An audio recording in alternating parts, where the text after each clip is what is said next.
আমারে দেখে হাসছিলে না ডিসি অফিসে, উপহাসের হাসি। আর একটু হাসো, আমি তোমার হাসি দেখতে চাই।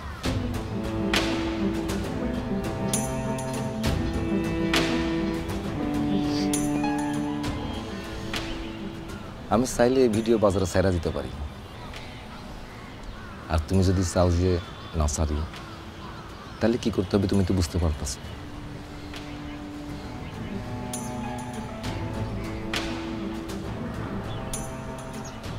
তোমার মতো তরুণ বিপ্লবীদের এরকম অসহায় চেহারা আমার অসহ্য লাগে।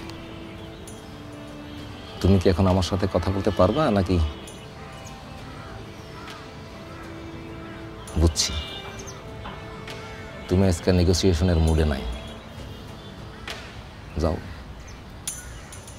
বাসা গিয়ে আরাম করে ভাবা দেখো কি করবা, তারপরে আমার জানাইও।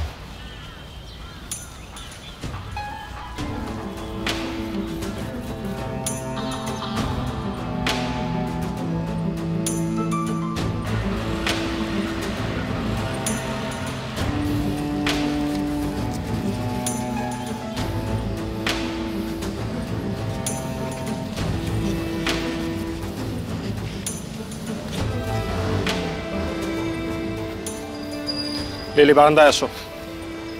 এত রাতে কেন? তোমাকে আসতে বলছি, একটু আসো। তুমি এত রাতে হোস্টেলের সামনে কেন আসছো? বাবা, তোমার আসতে বলছি, একটু আসো বারান্দায়। আচ্ছা দাঁড়াও।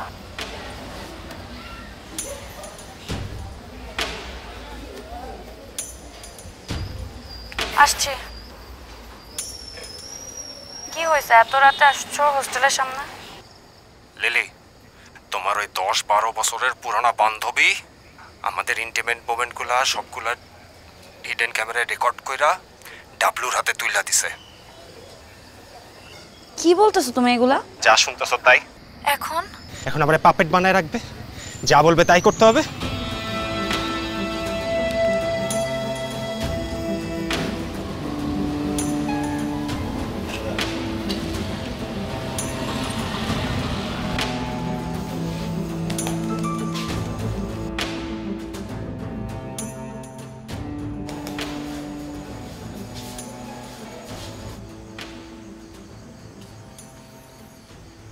সুমন,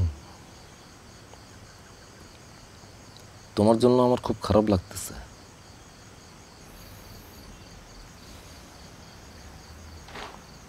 সানাদা, ঠিকই। তুমি চাপ নিও না, আমি যা বলছি রাজি হয়ে যাও। লাচ্ছি খাও।